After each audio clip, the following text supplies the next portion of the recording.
आज राज्यामध्ये काही ठिकाणी पेपर फुटल्याची घटना घडली, तर काही ठिकाणी अगदी कॉप्या मोठ्या प्रमाणात पुरवण्यात आल्या। पोलिसांसमोर हा सगळा गोंधळ सुरू होता। शालेय शिक्षण मंत्री दादा भुसे आत्ता आपल्यासोबत आहे। दादा, पहिल्याच दिवशी जालन्यामध्ये पेपर फुटला, नंतर तो पेपर फुटला नाही नाकारण्यात आलं। आता 3 संशयितांना ताब्यात घेतलं या सगळ्यात।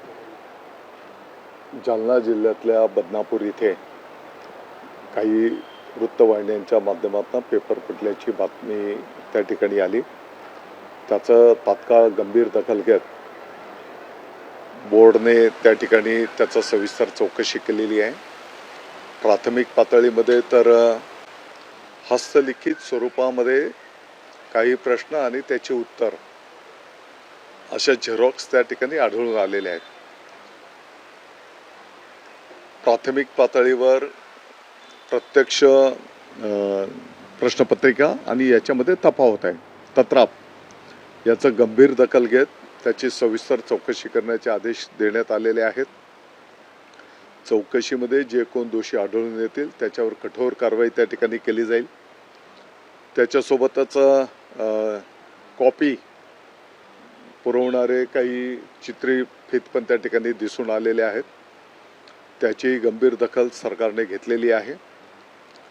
ज्या ठिकाणी अशा कॉपीच्या घटना घडतील ते परीक्षा केंद्र पुढच्या काळामध्ये रद्द केले जातील।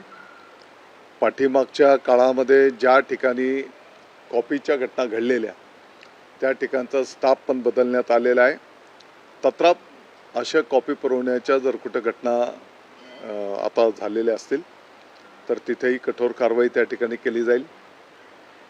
कॉपीमुक्त परीक्षा अभियान या संदर्भामध्ये माननीय मुख्यमंत्री महोदय, माननीय उपमुख्यमंत्री महोदय, महाराष्ट्र शासनाचे अभियान सुरू केलं होतं, सचिव या सर्वांनी मिळून वेळोवेळी याचा आढावा पण घेतलेला आहे।